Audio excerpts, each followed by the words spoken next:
Hello everyone and welcome to my YouTube channel. In this video we will continue our chapter number 3 Atoms and Molecules, and this is from Science of class 9th.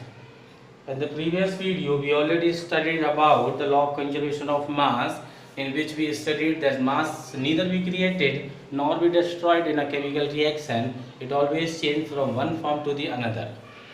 पिछले video में हम लोग पढ़ चुके हैं law of conservation of mass के बारे में। इसके अंदर हमने ये पढ़ा था कि मास को एक रिएक्शन के दौरान ना ही क्रिएट कराया जा सकता है ना ही डिस्ट्रॉय कराया जा सकता है, ये हमेशा एक फॉर्म से दूसरी फॉर्म में वहाँ पर बदलता है। Now the second law which is given by the Antoine L Lavoisier and Joseph L. Priest when he explained the law of chemical combination.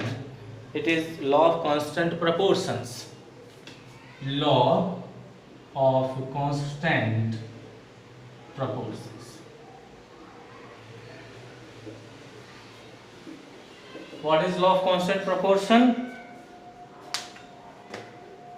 If we are talking about law of constant proportion, then we can say that any of a compound which is formed is always formed with the same ratio. कोई सा भी compound जब अपने आप में बनता है तो उसका रेशियो जो है हमेशा अपने आप में निश्चित रहता है। लेबोइजर के साथ और भी कई साइंटिस्ट वहाँ पर मौजूद थे जिन्होंने ये नोटिस किया कि कई सारे कंपाउंड ऐसे हैं जो दो या दो से ज़्यादा एलिमेंट के साथ मिलकर बनते हैं, जैसे कि कंपाउंड, और उनके अंदर वो एलिमेंट हमेशा सेम रहते हैं और वो एलिमेंट सेम रहने के साथ साथ जो उनका रेशियो है दैट ऑलवेज रिमेन सेम। चाहे उन किसी भी फॉर्म में बात करें, इधर they are present in liquid, solid और in the form of gas, और they found in anywhere on the earth. ये अर्थ पर चाहे कहीं पर भी मौजूद हों और चाहे किसी भी स्टेट में मौजूद है, लेकिन एक सब्सटेंस जो जिन एलिमेंट से मिलकर बना है वो एलिमेंट्स उसके अंदर हमेशा वही रहते हैं और उनका रेशियो भी अपने आप में फिक्स ही रहता है। For example, if you talking about water, the ratio of mass of hydrogen and oxygen is always remain 1:8।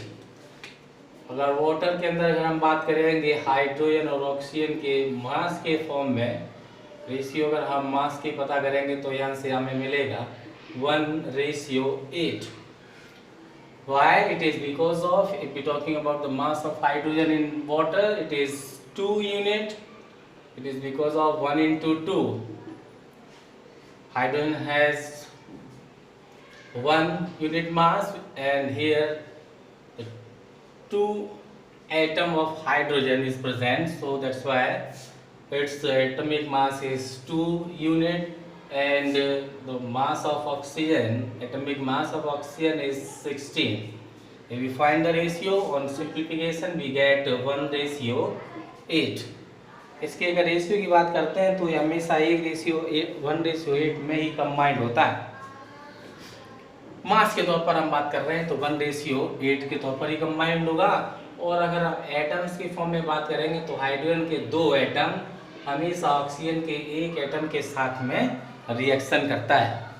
अब ये जो रेशियो है वो हमेशा फिक्स रहता है, चाहे वो वाटर अपने आप में लिक्विड स्टेट में मौजूद हो, चाहे गैसेज स्टेट में मौजूद हो, और चाहे सॉलिड स्टेट में मौजूद हो, या कहीं पर भी मौजूद हो, ये रेशियो अपने आप में कभी बदलते नहीं हैं। जैसा कि एंटोनी एल लेबोइजर ने बाकी के साइंटिस्ट के साथ ऑब्जर्व किया था कि एक कंपाउंड जिन किन्हीं भी एलिमेंट से मिलकर बना है वो एलिमेंट्स का जो रेशियो है बाय मास और by atom that will remain always same, that will not change anywhere.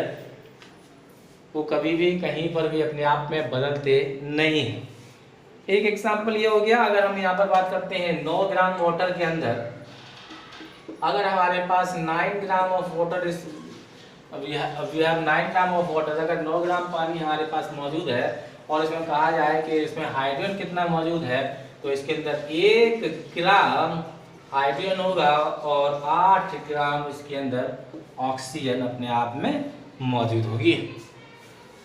ठीक है, तो 1 ग्राम हाइड्रोजन 8 ग्राम ऑक्सीजन के साथ रिएक्शन करके 9 ग्राम वाटर बनाता है। इस तरीके से इसको हम कह सकते हैं। वहीं पर अगर हम बात करते हैं अमोनिया के अंदर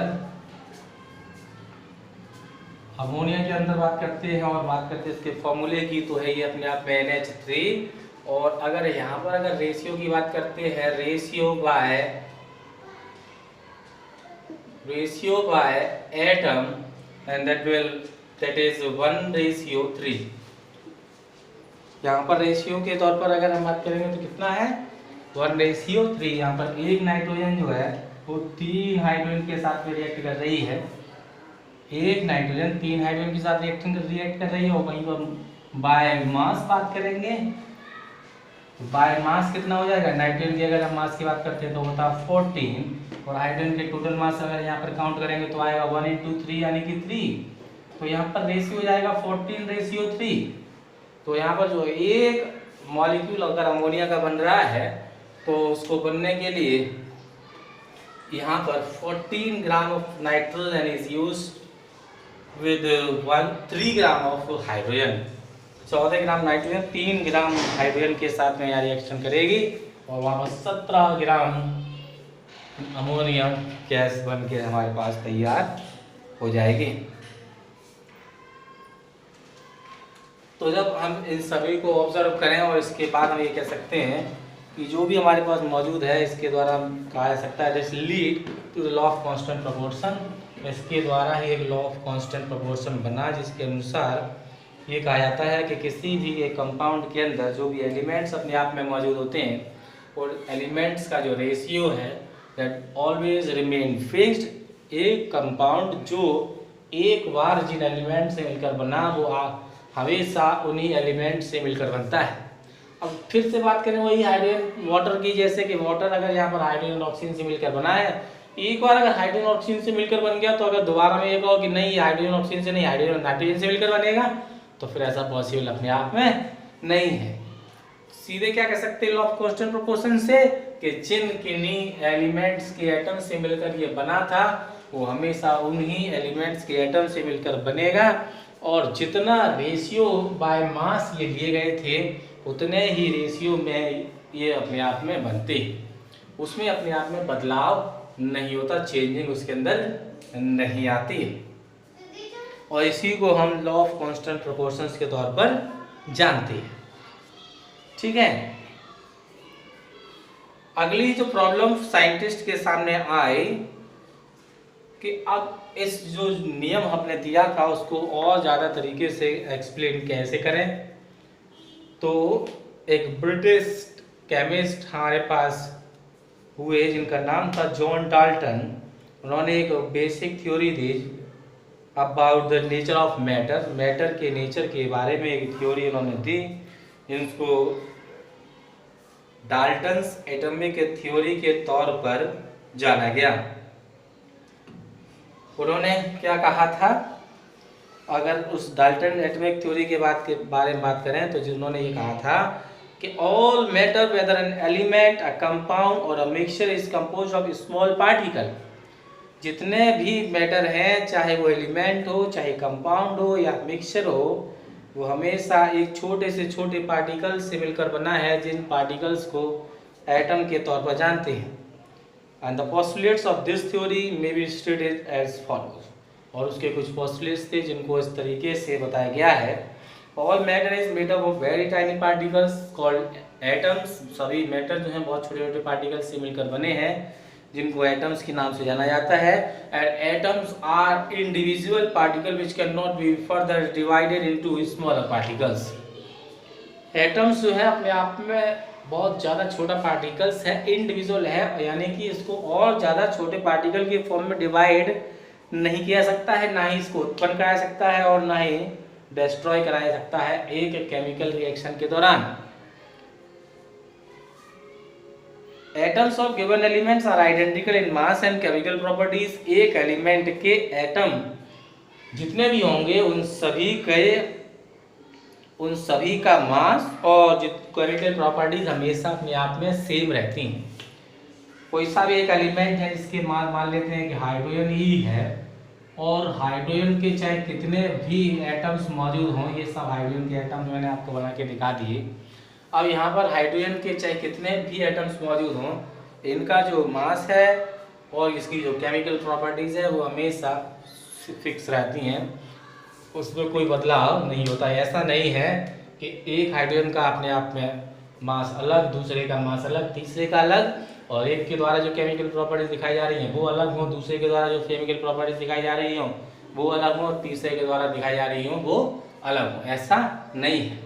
एक एलिमेंट के जितने भी एटम्स मौजूद होंगे उनकी सभी केमिकल प्रॉपर्टीज और जो मास हैं वो सेम होते हैं। और वहीं पर अगर डिफरेंट एलिमेंट्स के एटम्स मौजूद हैं, अलग अलग एलिमेंट्स के अगर एटम्स हैं तो उनकी केमिकल प्रॉपर्टीज और मासेस अपने आप में अलग अलग होते हैं। जैसे कि हाइड्रोजन और ऑक्सीजन दो अलग अलग एलिमेंट्स के एटम हैं। अब इनके एटम्स की और केमिकल प्रॉपर्टीज की बात करें तो इनके केमिकल प्रॉपर्टीज अपने आप में अलग अलग होती हैं और इनका एटॉमिक मास भी अपने आप में अलग अलग होता है। एक ही एलिमेंट के सभी एटम्स का केमिकल प्रॉपर्टीज और मास सेम होता है, वहीं पर अलग अलग एलिमेंट के एटम्स के जो केमिकल प्रॉपर्टीज हैं और उनके जो मास हैं वो अपने आप में अलग अलग होते हैं। Atoms combine in the ratio of small whole numbers to form compounds. Atoms जब भी कंबाइंड होंगे तो हमेशा एक होल नंबर्स के फॉर्म में कंबाइंड होते हैं और कंपाउंड बनाते हैं। एटम्स जब भी कंबाइंड होंगे हमेशा होल नंबर्स की फॉर्म में ही कंबाइंड होते हैं, कभी फ्रैक्शन में वो एक दूसरे के साथ कंबाइंड नहीं होते। 2, 4, 6, 1, 5 ऐसे होंगे, 1/2, 1/5 के तौर पर कंबाइंड अपने आप में नहीं होते। एक कंपाउंड के अंदर जो एलिमेंट्स हैं और उन एलिमेंट्स का जो नंबर है वो अपने आप में हमेशा फिक्स रहता है। जैसे मैं अभी बता चुका हूँ आपको, जैसे वाटर है ये हाइड्रोजन ऑक्सीजन से मिलकर बना है तो ये हाइड्रोजन ऑक्सीजन से मिलकर ही बनेगा। दूसरा, अगर 2 हाइड्रोजन और 1 ऑक्सीजन से मिल रहा है तो 2 हाइड्रोजन और 1 ऑक्सीजन से ही मिलकर बनेगा। ये कह दो कि 2 हाइड्रोजन और 2 ऑक्सीजन मिला दो, नहीं बनेगा। या 1 हाइड्रोजन और 2 ऑक्सीजन मिलाओगे तो फिर रिएक्शन देखने को आपको नहीं मिलेगा। ये इनका जितने नंबर्स में रिएक्ट करते हैं वो निश्चित है और जो एलिमेंट्स हैं वो भी अपने आप में हमेशा निश्चित रहते हैं। इसके बाद की बात करेंगे हम अपने अगले वीडियो।